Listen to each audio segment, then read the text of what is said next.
All right, we're back in the van, and this is just gonna kind of be an overview of what we did over the last couple days. Just simply because there's nothing interesting about the work that we did. So we finished some of the framing, and I kind of ran out of wood, so I got to make another trip to the hardware store on another day. We finished the bump out extension for the bed. So we get the full length to the door, and the big change was we pulled all the wire. So we spent a lot of time pulling wire, the AC and the DC circuits, making sure that we didn't miss anything, and making sure that all of the wire that we pulled, the duplex and triplex cable, all had a protective sheath around it, so it gives us 3 stages of protection as it's chafe protection as it's running through the van, because we don't want to have anything rub through. So well worth the time. It just takes a lot of time. So the other thing that we did was we built the bench where our refrigerator is going to go, and we'll show you a clip of that here in a little bit. We were looking at doing a fridge that goes into a cabinet, but I have the 95-liter fridge from another project, and I hated just not to use it. So it works fine. It just was pulled from something else that we did, and it's been sitting in storage. So we decided to try and incorporate it into the build since we already had it. Saves us, about $1,500, and so we'll see how it works. So anyway, if this is something you're interested in, stick around, and let's get to the video. All right, we've been busy the last few days. We got the bench built. I've got a top. Basically, this will go on a hinge, and I'll show you what's going to go in there in just a minute. But we got most of the rest of the boards put, and then I spent about 8 hours wiring the other day. So we have all the DC and the AC runs pulled through for everything. So if you guys don't have one of these, this is a fiberglass fish tape, and basically you take this end and you shove it down whatever path you want it to take, and it gives you a nice rigid tool to kind of fish down through some of the openings in the van body so that you can pull your wire through nice and easily. Now, something else that I've done is, if you look here, I've coated the duplex and triplex cable with this braided outer sheath, and the reason for that is just one extra layer of protection. So these wires, in this case you have 3 layers. You have the wire covering itself, you have the outer covering, and then you have this braided sheath. So all to keep the wires safe as they run through the van and vibrate as the van goes up and down the road. So we also finished the bump out for the bed. So that'll allow the mattress to come all the way flush with the door. And then down here, this is where all the electrical stuff, all the inverter and the solar stuff, all that's coming in through here. And then we're gonna have panels in different places. So over here, there'll be a tall cabinet, and in the top part up here is where our AC panel is gonna be. And then a DC distribution panel is also going to be sitting in this upper cabinet. And that's going to feed power to all the AC circuits and the DC circuits throughout the van. We're going to run another DC circuit across so that we have another distribution panel over here to power the DC circuits on the passenger side of the van. And then over on the passenger side, over here is where the kitchen's going to be, and then we'll have sink, an induction cooktop, and a couple outlets, but also all the switches. I'm going to recess a switch panel into the cabinet so that you can come in and flip on all the lights and turn on basically the van itself from that space. And then it's a step up in, and then you have your AC circuit breakers to turn the inverter on, and then all the power.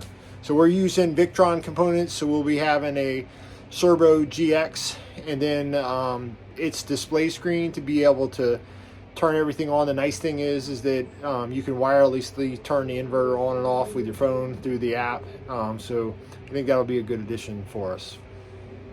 All right, so the main point of this bench is it's actually going to hold our fridge. So I have a Dometic CFX 95 dual zone fridge that I've had from another project, and we're going to test fit that here in just a second.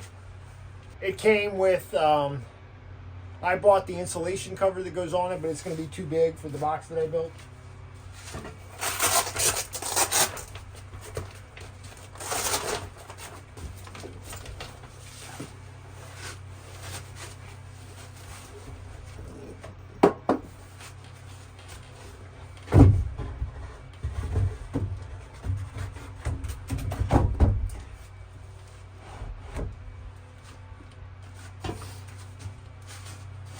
All right, so it fits. But I need to build the box just a little bit wider. So I built the face frame so I know they're correct. So we have the right height. But this can be either a fridge or a freezer, or both fridges or both freezers. It runs off of 12 volts.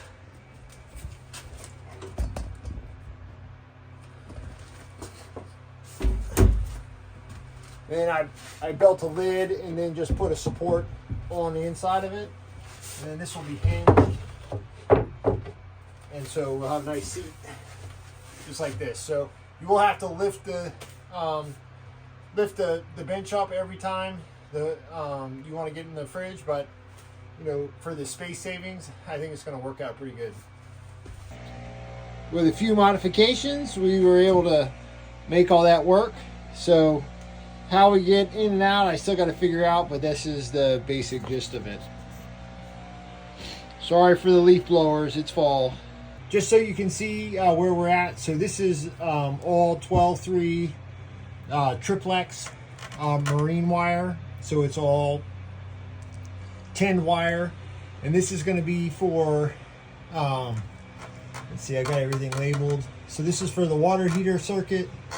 This will be for the induction cooktop. This is for the appliance outlets that's in the kitchen. And then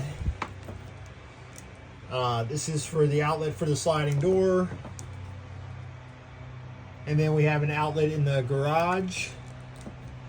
And then we move over to some of the DC stuff, and this is the fan in the bedroom. There's a reading light. There's a USB plug. We have a 12-2, this is 12-2 duplex wire for marine 10 wire, so 12 volt for the fridge. And then we have a USB-C outlet. And then there's another AC outlet that comes out here. And then this is the same stuff on the other side. So we have a bed fan, USB, a reading light. This will be for the water pump. So we'll have a 12 volt junction box up here that'll power all these things, and they'll be all switched individually. And then we're going to put an ARB air compressor in the back. And then we've got a bunch of wire coming out in different places for different stuff. So lots of wire. Each one of them has this braided coating, which is fairly cheap, and it's just cheap insurance. All right, so we got a few things done this weekend. We finished out the rest of the framing for the sides. I got some more wood I got to get to finish that off, and then we'll be ready for installation. We took the time to pull all of the electrical circuits, so all this stuff for our water heater, the induction cooktop, the AC outlet that'll go in the kitchen that will be for like generalized appliances. We'll have an outlet underneath the kitchen sink, and that'll take care of the AccuView water sterilizer, and then we'll have an outlet that faces outside, just in case we want to plug something out that. And then when the last AC appliance, we'll have an outlet that's in the garage all the way to the back. We pulled all the rest of the DC circuits as well, and those include the outside lights, both on the passenger side and the rear of the van. And then all the interior things like the Max fans. We're going to put reading lights by the bed, USB outlet by the bed. We'll have individual fans by the bed if you just want some white noise. There'll be a reading light above the bench that we're sitting on, a DC circuit for the fridge that you showed me drop in here, and we'll have some LED puck lights in the ceiling, and then I'm going to put some under cabinet lights that kind of frame the floor, or at least that's the plan. And that's pretty much all of our DC circuits. We're trying to make the van as DC as possible. That way the inverter doesn't have to be run to all the time. We can run basically everything off of just the batteries itself, which is just more efficient. Yeah, it's really taking shape in the way we do things. So it's just a lot of work. I mean, yesterday I spent about 8 hours pulling wire. It just takes a long time to fish it through the van to get them covered. And I do suggest, like I showed you, that if you're going to pull wire through your van, that you use that exterior sheathing. It just gives you an extra added chafe protection when you put it. And remember that all the wire in the van, if you follow the AYBC standards, it all has to be stranded copper. You cannot use Romex, household Romex in a van because the connection will fail over time and can cause a fire. So it's cheap. You can buy it at Lowe's and Home Depot and any other big box stores, but it is not supposed to be in your van if you want it to last. So the marine wire is more expensive, but it's what needs to be in here to do your project right. It's a good little tip. Yeah. So I think we got the basis of everything kind of set. You know, the bench, we're going to start templating the rest of the stuff. I want to be able to actually see things before we actually make the cabinets. So this next weekend or so.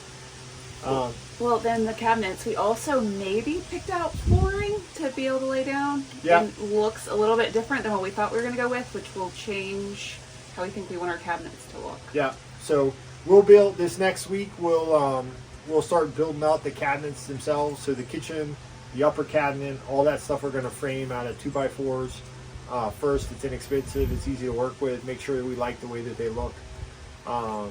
And before we go ahead and invest the money in the cabinet grade plywood to actually make the cabinets. And like Emily said, we had some true bamboo floor from another project that we're going to test out in here. And we had originally thought we were going to go with a light colored vinyl plank of some kind. This is true hardwood or true bamboo, full thickness. But it's a kind of a light brown, dark brown. Yeah, more like a teak kind of color. Yeah, it looks like teak, and with a nice finish on it. And so we'll lay that down and kind of see what it looks like, and to kind of help us with the color scheme. I think we were going to go with some white cabinets, but I think if we do that, we may not with that floor. We might big changes. We might change our color scheme in our head. So. Anyway, just updates. You know, I didn't spend a lot of time videoing pulling wire because there's nothing exciting about pulling wire, not even to do it, much less watching it. It's much more fun to think about what color cabinets we want than the electrical pieces. Yeah, so hope you guys got something from the video, and more changes to come. So I'm Emily. Dan. Rambling Ambition. And we'll see you in the next video.